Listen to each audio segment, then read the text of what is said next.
Hey everybody, thanks so much for joining us. Today we're going to be doing a family meeting, which the last one we did was December 2019, so we're due for it. And I've got Justin here with me. Say hey, Justin. Hey, how's everybody doing? And I'm Daniel, and we want to walk you through a couple of amazing things that are happening in our church, give you some relaunch plans and things like that. So here's what to expect from our meeting coming up. First, we're going to talk about, we're going to celebrate our wins.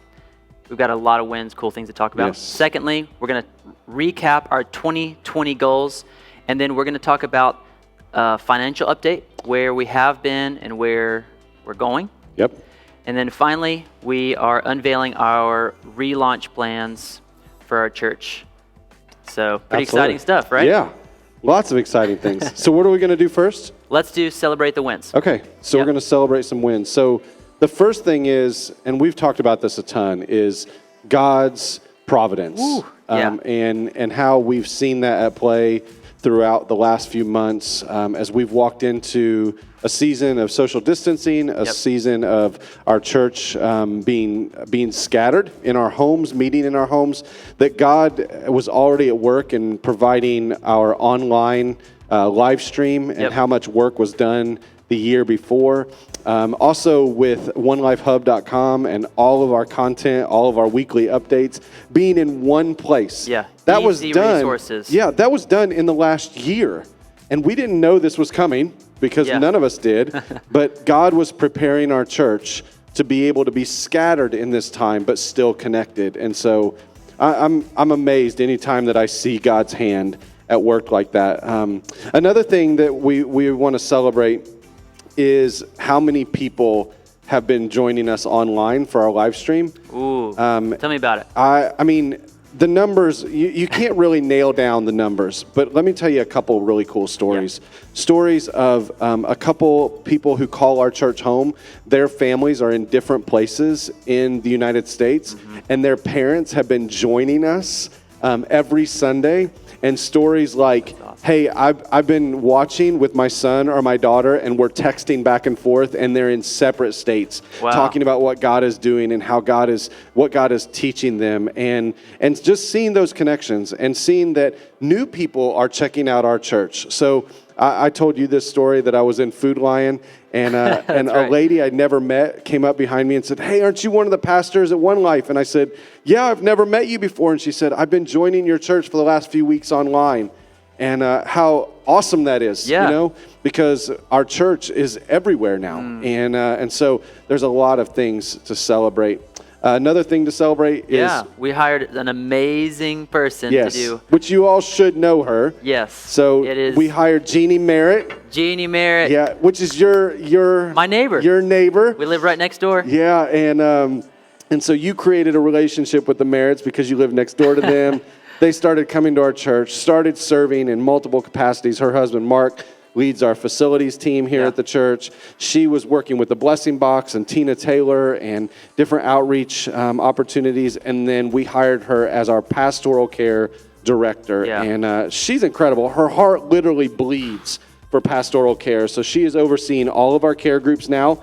She's still overseeing the Blessing Box and our outreach into the community and making new connections in the city of Concord. Yeah. We started a crisis assistance fund for this time with the coronavirus, and over $5,000 has now come into that fund.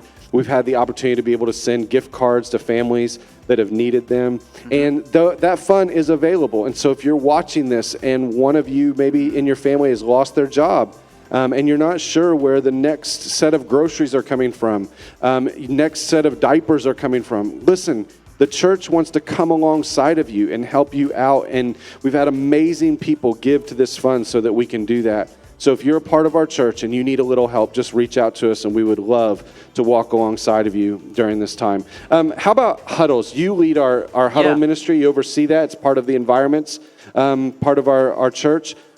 All of our huddles have made the switch, right? Or most of them? I think most of them have made the switch, which right now we have 12 huddles, and they were all meeting face-to-face before, but we were able to get Zoom accounts and whatever was necessary to help these huddles immediately make the change, where most of them didn't even skip a beat. It was like, they didn't even take a week off. Yes. They were like, let's keep going, let's keep rolling. We can't be face to face in this season, but let's continue to dive into listening to how God is speaking to us and responding, even in a crisis situation. Yes. You know? Yeah. I would say we understand that being on video, Zoom fatigue is a real thing.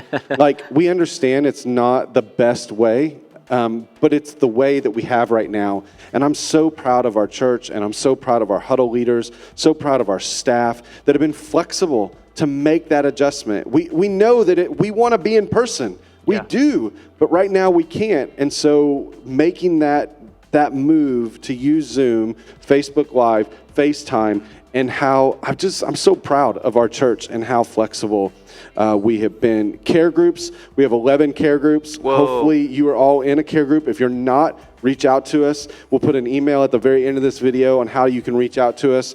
Talk to us about care groups in case there's some people who are watching. Yeah.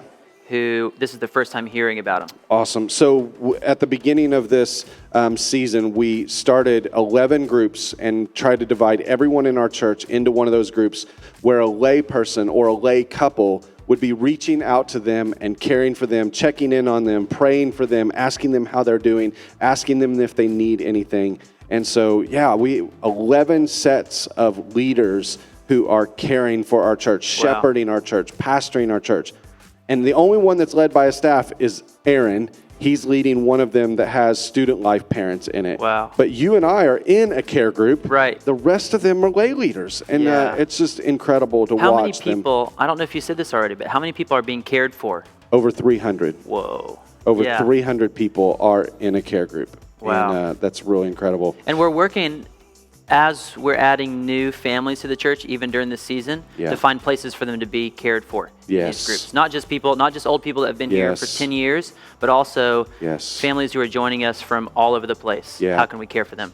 I used this language one time when we were talking. We didn't want to create a mousetrap just for our people, but how can we create an on-ramp for new people? Yeah. And so if you've just started joining our church, we want to invite you to come up alongside of us to become a part of this place, and we would love to plug you into one of these care groups so that somebody can be checking in on you. Somebody can take care of you during this time where we are scattered, but we're not disconnected. Yep. The last thing is the communion drive-through. Yeah. It was the first event we've had back here. I was just thinking that. On campus. We had over 95 people that participated in that, an incredible group of volunteers that served and prayed, and we got to take the Lord's Supper, to eat the bread and drink the cup and remember what Christ has done for us during that time. And we're going to do another one of those in June, and we're going to do another one in July, and so those are coming, and we'll tell you more about that in the coming weeks. Yeah, so, lot to celebrate. A lot to see what God is doing in our church.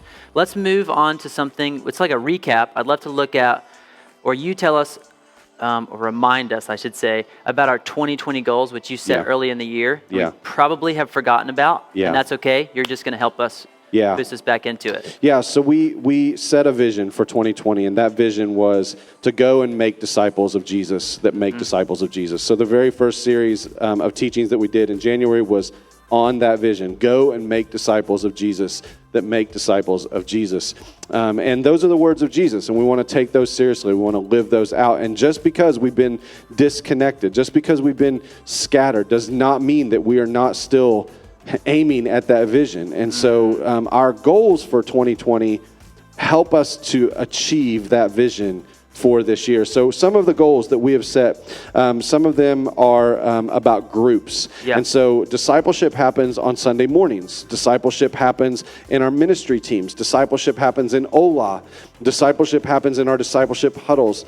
And discipleship is also going to happen in this new thing that we're starting called Axiom groups. And so we're just about to launch those in June.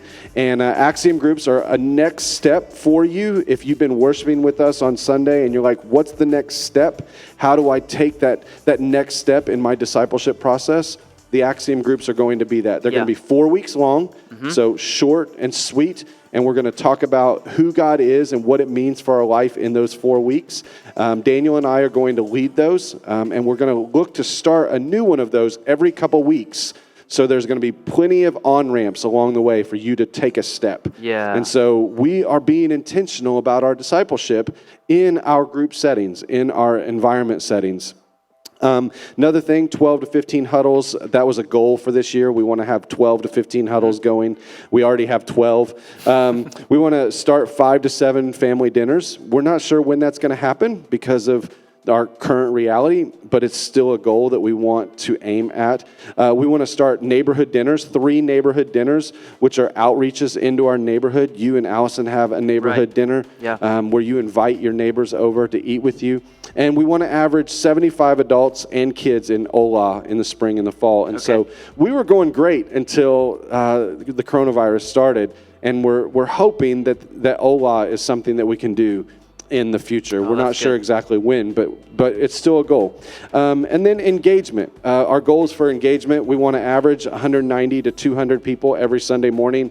We want to average online unique attenders, 35. What that means is how many households are engaging our online content whenever we're meeting in person. Okay. And so we want to have an online engagement with people watching our service every morning, every Sunday morning, but we also want to have 190 to 200 people here. Yeah.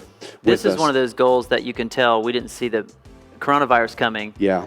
And so we might have to, we're still going to aim for this potentially after we get back. Yes. But there is going to be some new normals. We might have to adjust some of these goals. That's a great way to say it. Yeah, because we have to adjust. Yeah. And we have to be flexible.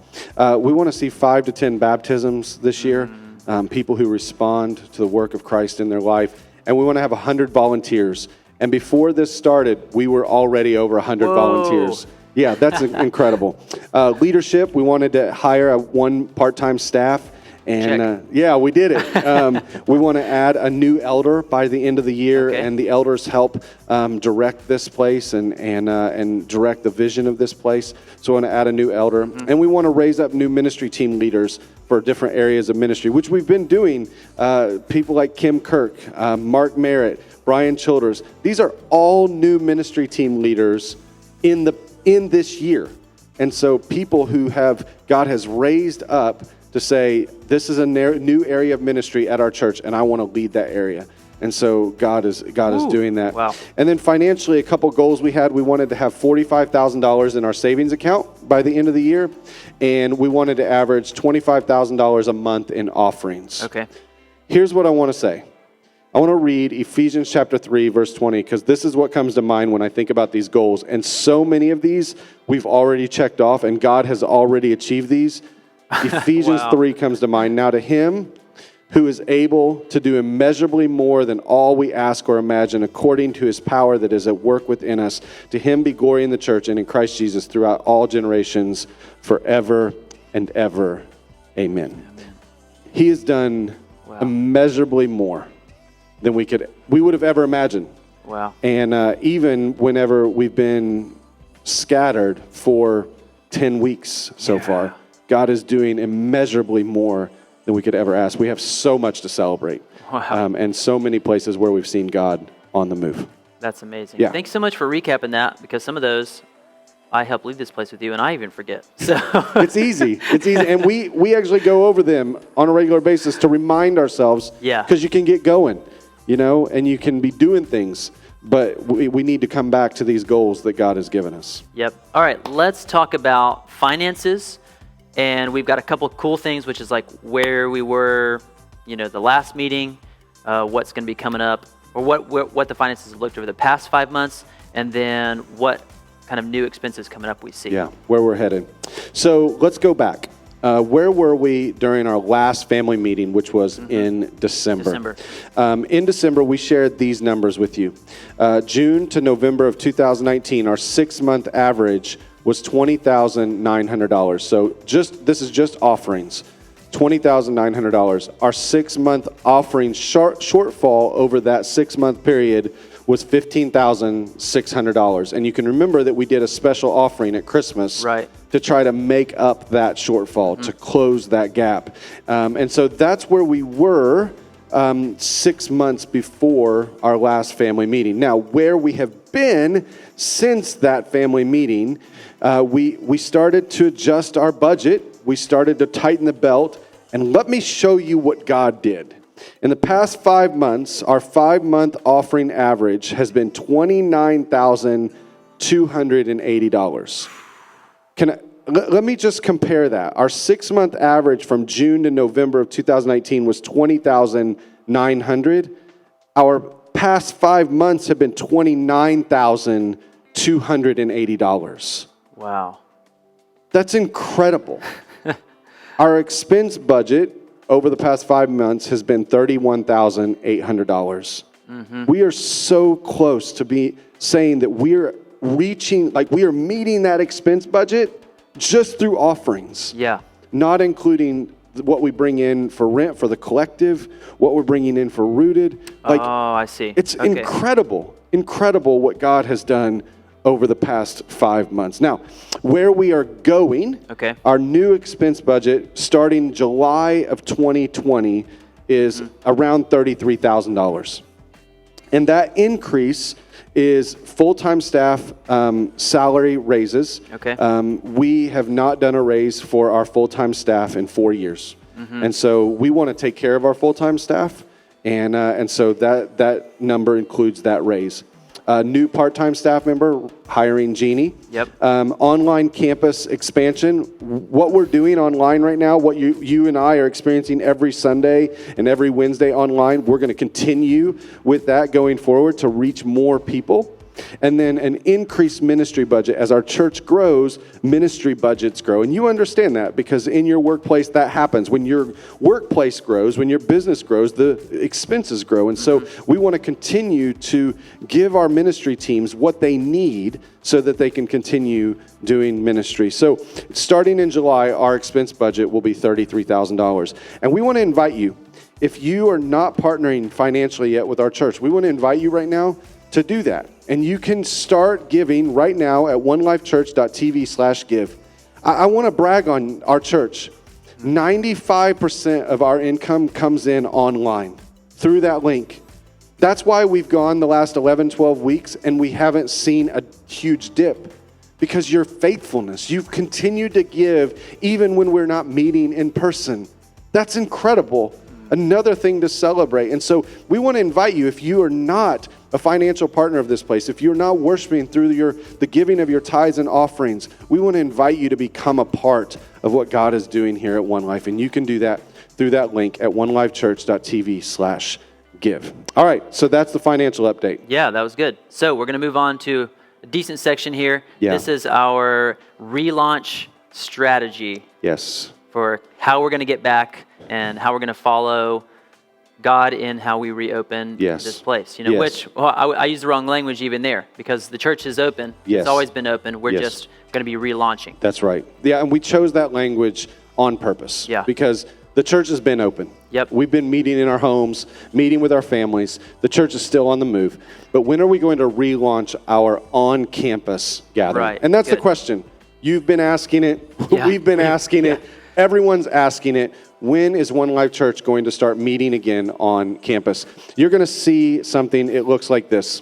Okay, and we're going to be putting this online, and you're going to see this. This is our relaunch strategy. Thank you, Daniel, for making this happen. It looks great. And so right now, we're going to walk you through that. First, I want to say this. It's a quote by one of the great athletes of all time, Wayne Gretzky. He said, "I skate to where the puck is going to be, not to where it has been." Yeah. Right? And so when we're talking about this, we're not looking backward. We can't go back. You can't recreate the past. The past is the past. We're going forward. So what does the future look like? And how are we going to get there? And what's God calling us to next? And so we're not going to go back to normal. We're going to go forward into the new normal. And so we just want to keep that in the front of our mind. As we've been making this decision, we have 4 questions. These are our criteria. The 4 questions are, 1, is it legal for us to gather in person on campus? Is it legal? Okay. The second question is it virtuous? Is it ethical? Is it motivated by love? Love for our neighbor, right? So can we gather here and it be loving, not only to myself, but to my neighbor and to those who might be at more risk than myself? So is it virtuous? It might be legal and not virtuous. Right. And so we're wrestling with that tension.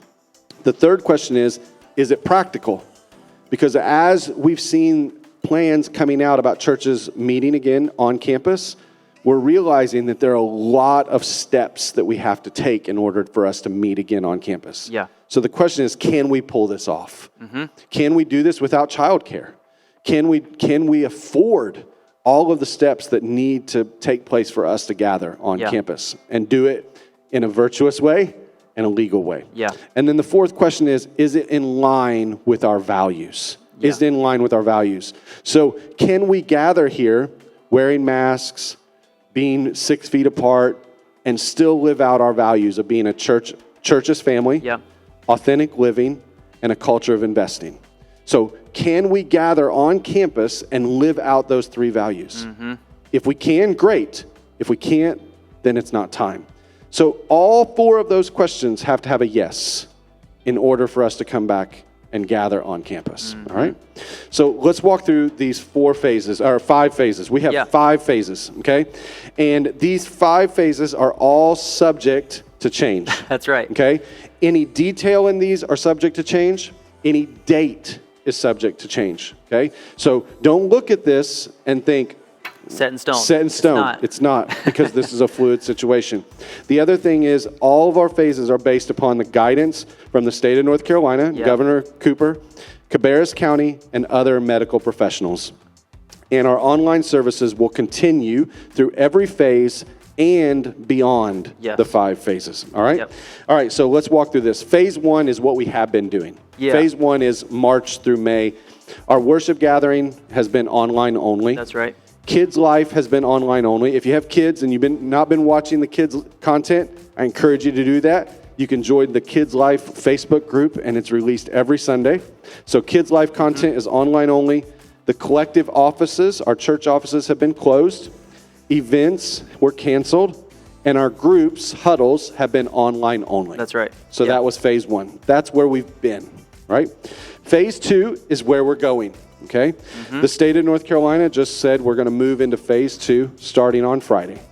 Our phase 2 will begin in June. Okay. Our phase 2 is worship gatherings will continue to be online only. Right. We will meet and gather as a church online only. Kids Life will be online only. The collective offices will have a limited schedule. The lobby will be locked. If you have a meeting with a pastor or a counselor or someone else in there, then you will need to make arrangements to set up that meeting so they can let you in. Events will be modified and following health and safety precautions, and groups, huddles, will be in person, and we will start new Axiom groups in the month of June. Yeah. That's phase 2. Make sense? Yeah, to me it does. Okay, I hope so. Phase 3. Our phase 3 will start in July. And hopefully the state of North Carolina, phase 3 will start sooner than that as things change and as hopefully things continue to get better. We're estimating that our phase 3 will start in July. Our worship gatherings will be online only in July. I know for some of you, you might be like, what in the world? We just feel like that's what's best for our church. We are also going to start what is going to be called watch parties in July. Some of you are going to want to gather with other families in homes. And we believe that when we get to phase 3, that will be healthy and we can do that, okay? So we're looking to start that in July. Kids Life will be online only. The collective offices, limited schedule. Events will continue to be modified and we will follow health and safety precautions, things like communion, drive-through, other events that we have in mind. And our groups, huddles will be in person and online, and we'll continue to start new Axiom groups during phase 3. All right? Phase 4. Phase 4, we are aiming at August. In phase 4, we plan on resuming our on-campus gatherings. With limited capacity, and we are going to create a whole family experience. Because as we're looking forward, we see that most likely we will not have Kids Life, so we are going to make some adjustments. Our whole team is going to make adjustments to create some environments where the whole family can worship together and what is best for our church going forward, right? So we're hopeful that in August we'll be able to resume our worship together on campus in a limited capacity, and we'll tell you more about that as we get closer. Kids Life, children will worship with their families. The collective offices will continue to operate with a limited schedule. Events will be to be determined. Some of you are asking about VBS. We're not sure yet, and we're just going to continue to watch and pray and see what is best for our church and for our kids and for our volunteers. Groups, huddles will be in person and online, and we'll continue to start new Axiom groups during Phase 4. Yep. Phase 5 would be the new normal, as you said. We don't know what that looks like yet. Yeah. We are saying that our staff and our elders are going to continue monitoring the situation, and we're going to prayerfully make decisions accordingly to what things look like around us, okay? So those are our 5 phases that we're looking at. And remember our criteria. Is it legal? Is it virtuous? Is it practical? And is it in line with our values? That's how we're making this decision as a staff and along with our elders and ministry team leaders. That's good. Is that clear? Absolutely. Yeah. Awesome. And we'll probably make this document available somewhere on our website. Yes. We have a onelifechurch.tv/relaunch. That's it. That's it. That's where it's going to be. /relaunch. And you can find it there. We'll put it on social media as well so that you can see it, you can read over it. And if you have questions, obviously, you can send us DMs, you can send us emails, and let us know. And when we make updates to this document, it'll be at the same place. That's so great. As we get new information, as we look to see, okay, this is safer now, or they've changed what's happening in the state or Cabarrus, then we're going to update this document, and you'll see it every time updated at the top. That's so right. You know. Perfect. Yeah. Great. All right. We're almost done. We are. A couple more things. One, we just want to remind you that you can join us every single Sunday at onelifechurch.tv/live. We want to encourage you. You can join us on Sunday morning at 10:30, Sunday night at 8:30 p.m., or Wednesday night at 8:30 p.m. You can tune in, and we've got host team members there to welcome you and to have conversations with you. So make sure you join us every single week for our worship gathering. And also, all the information that you need, everything, the one-stop shop for everything you need to know about our church is at onelifehub.com. So make sure you add that to your home screen on your phone, and make sure you stay up to date with what's going on at our church. Yeah. I think that's everything. We ran through a lot, so if you have any questions or if you want some clarification about anything we discussed today, we'd love to get an email from you, info@onelifechurch.tv. That's right. And thanks so much for joining us, and we look forward to what is next for our church in this new season. Thank you. Yeah. Thank you so much. See ya.